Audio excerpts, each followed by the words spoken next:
Hello everyone, Ram ई गुरुकुल में आप सबका स्वागत है। आज हम लोग 14 जून का करंट अफेयर्स डिस्कस करेंगे, लेकिन इससे पहले हमने पिछली क्लास में क्या पढ़ा था वो एक बार क्विक रिवाइज कर लेते हैं।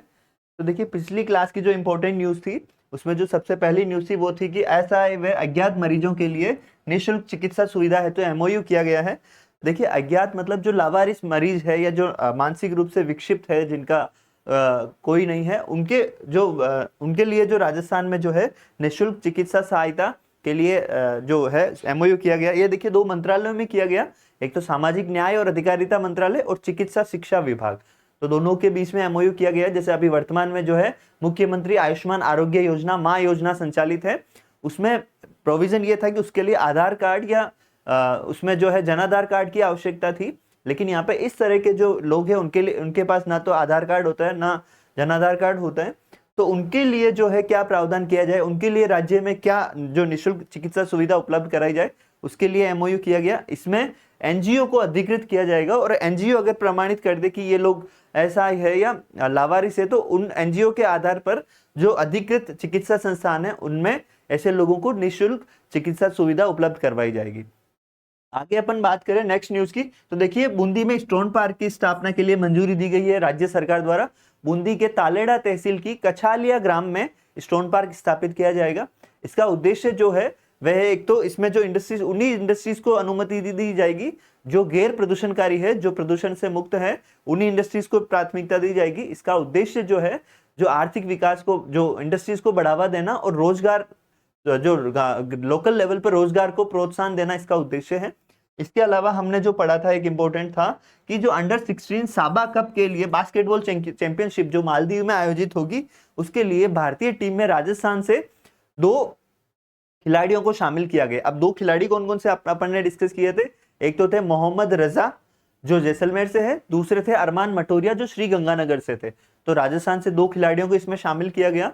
इसके अलावा जो न्यूज थी वो थी केयर एज रिपोर्ट। तो केयर एज रिपोर्ट क्या थी? केयर एज रिपोर्ट देखिए, आर्थिक और सामाजिक मानदंडों पर राज्य का प्रदर्शन कैसा है, उस रिपोर्ट के बारे में अपन ने डिस्कस किया। तो उस रिपोर्ट में राजस्थान का ओवरऑल जो है 12वां स्थान रहा था, 12वें स्थान पर रहा था राजस्थान केयर एज रिपोर्ट में, सामाजिक और आर्थिक मानदंडों के आधार पर। अब इसमें जो सर्वश्रेष्ठ प्रदर्शन राजस्थान का रहा वो वित्तीय विकास, फाइनेंशियल डेवलपमेंट में रहा, उसमें राजस्थान 7वें स्थान पर रहा। और जो सबसे खराब प्रदर्शन राजस्थान का रहा वो पर्यावरण के क्षेत्र में रहा।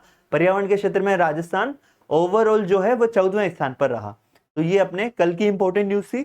आज की राजस्थान से संबंधित क्या इंपॉर्टेंट न्यूज है वो हम लोग डिस्कस करते हैं। तो चलिए शुरुआत करते हैं। पहली जो इंपॉर्टेंट न्यूज है वो जैसलमेर से है। जैसलमेर के पोखरण फील्ड फायरिंग रेंज में रिसेंटली अभ्यास हुआ, उसमें एक हथियार का परीक्षण किया गया, वो है Rudrastra UAV, unmanned aerial vehicle जो है ड्रोन्स, यूएवी रुद्रास्त्र का जो है परीक्षण किया गया।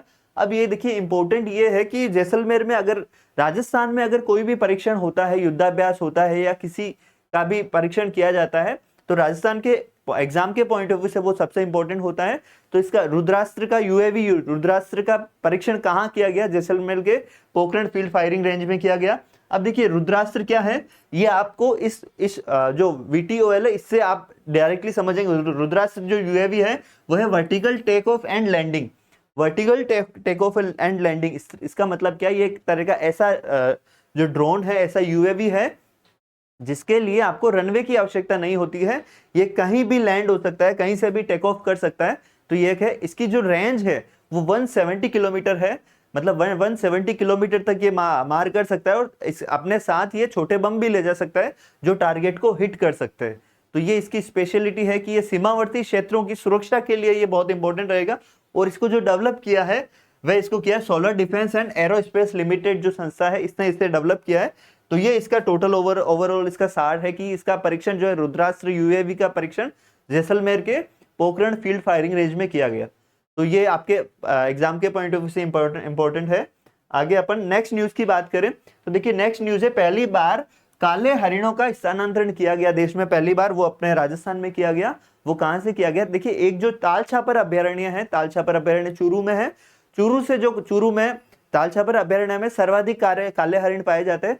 अब वहां से काले हरिणों को सुजानगढ़ में स्थानांतरित किया गया, जसवंतगढ़ ताल क्षेत्र में। तो तालछापर अभ्यारण्य से जसवंतगढ़ ताल क्षेत्र में, सुजानगढ़ में इनका स्थानांतरण किया गया और यहाँ से कुल 22 काले हरिणों का स्थानांतरण किया गया देश में पहली बार। यहाँ सुजानगढ़ के ताल क्षेत्र में जो है, जसवंतगढ़ ताल क्षेत्र में यहाँ पे टोटल जो है 100 हरिणों का स्थानांतरण किया जाएगा। अभी तक 22 हरिणों का स्थानांतरण किया गया है। इसके तहत क्या है कि ताल छापर अभ्यारण्य चूरू से ये 15 किलोमीटर दूर है, और ये जो इसका स्थानांतरण बोमा तकनीक से किया गया। बोमा तकनीक क्या है कि इसमें काले हरिणों को बिना कुछ हार्म किए, बिना कुछ नुकसान पहुंचाए हुए स्थानांतरित किया जाता है। उन्हें इस तरह से ट्रैप करके गाड़ियों में बैठा के इस तरह से स्थानांतरित किया जाता है कि उन्हें किसी भी तरह की असुविधा या किसी भी तरह से डर ना लगे। तो ये एक तरह से बोमा तकनीक से इनका स्थानांतरण किया गया। और ये आपके पहली बार कहाँ स्थानांतरण किया गया, तो ये चीज ध्यान रखनी है, जसवंतगढ़ ताल क्षेत्र जो सुजानगढ़ में स्थित है वहां किया गया। आगे हम लोग बात करें, देखिए नेक्स्ट न्यूज की, तो ये है अंतर्राष्ट्रीय योग दिवस से संबंधित। जो इस बार अंतर्राष्ट्रीय योग दिवस मनाया जाएगा 2025 में, यह 11वां अंतर्राष्ट्रीय दिवस होगा। और इसमें जो है राजस्थान की क्या भूमिका रहेगी, राजस्थान ने कितने प्रतिभागियों के शामिल करने का लक्ष्य रखा है। तो इस अंतर्राष्ट्रीय योग दिवस में राज्य सरकार ने 1 करोड़ प्रतिभागियों को शामिल करने का लक्ष्य रखा है। ये इसका राज्य स्तरीय जो समारोह होगा वो जयपुर में आयोजित होगा। और यह जो अंतर्राष्ट्रीय योग दिवस है, ये ओवरऑल जो विद्यालय, निजी संस्थाएं हैं, ऑफिस वगैरह में सब जगह इसका आयोजन होगा। और जो सबसे इंपॉर्टेंट है इस न्यूज में वो 2 चीजें हैं। एक तो आपके अंतर्राष्ट्रीय योग दिवस में कितने प्रतिभागियों को शामिल करने का लक्ष्य रखा गया राजस्थान में, 1 करोड़ का। और इसके अलावा जो सबसे इंपॉर्टेंट है वो है इस योग दिवस की थीम, क्योंकि ये भारत द्वारा प्रस्तावित योग दिवस है, भारत द्वारा इंटरनेशनल लेवल पर यूएन में प्रस्तावित किया गया, उसे मान्यता दी गई। तो इसकी थीम सबसे इंपॉर्टेंट है। तो इसकी देखिए जो थीम है वो है yoga for one earth one health. अंतर्राष्ट्रीय योगा दिवस इस बार का जो है इसकी थीम है yoga for one earth one health, इसकी थीम रहेगी। और राजस्थान सरकार ने इसमें 1 करोड़ प्रतिभागियों को शामिल करने का लक्ष्य रखा है। तो ये इसके इंपॉर्टेंट एस्पेक्ट्स है। आई होप आप सबको वीडियो पसंद आया होगा। आगे आपको इसमें इसके डिस्क्रिप्शन में, इस वीडियो के डिस्क्रिप्शन में आपको क्विज का भी लिंक मिल जाएगा। तो उसमें आप अपने जो साप्ताहिक करंट अफेयर्स है उसका भी आप आकलन कर पाएंगे क्विज के थ्रू। आप सबको वीडियो पसंद आए तो लाइक, शेयर और सब्सक्राइब जरूर करें। Thank you everyone. आपके सुझाव के लिए आप कमेंट भी कर सकते हैं कि आपको कौन सी क्लासेस लेना आपके लिए प्रिफरेबल है, तो हम उसके अकॉर्डिंग भी आपके सुविधा अनुसार भी हम क्लासेस का अपलोड कर सकते हैं। Thank you everyone.